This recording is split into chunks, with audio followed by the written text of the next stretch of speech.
Dear, this is from Christian. Dear Master of the Multiverse Klavan, I heard you talk with Knowles about how colonizing wasn't evil. Could you go more in depth about what you meant? Yes. Imperialism. Imperialism has become thought of as the great evil. Many great evils come from imperialism. While being imperialistic and while colonizing other countries, people did evil things. They oppressed, they enslaved, they killed, they did all kinds of evil things. But in that process, something really important happened, and I would say it was, in fact, the reason why we have nation states.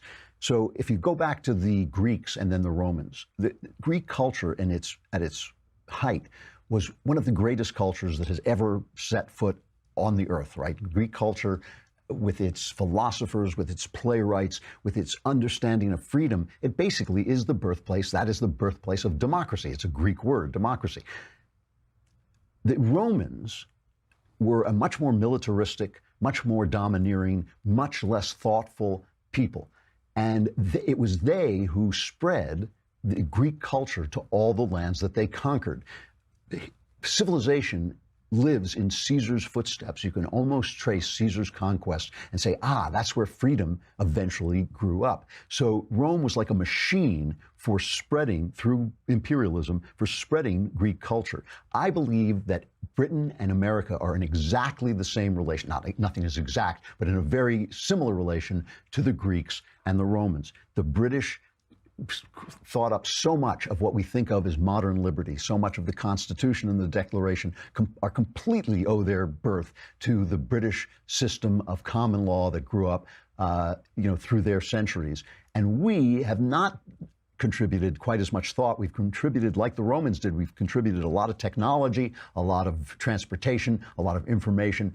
And through that, we have begun to spread what is essentially British culture to the whole world, in the same way that the post-Greek Empire culture was called Hellenistic, because everybody had gotten a taste of it.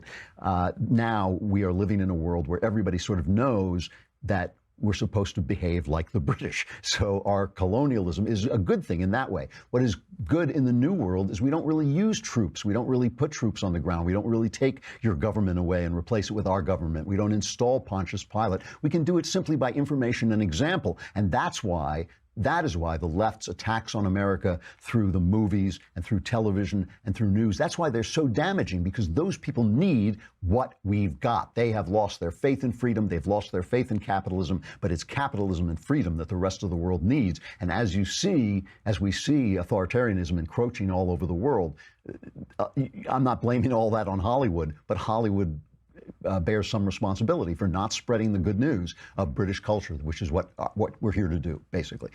So that's why I think colonialism and imperialism is a good thing. But obviously, if you can do it without soldiers and without killing people, I'm for that.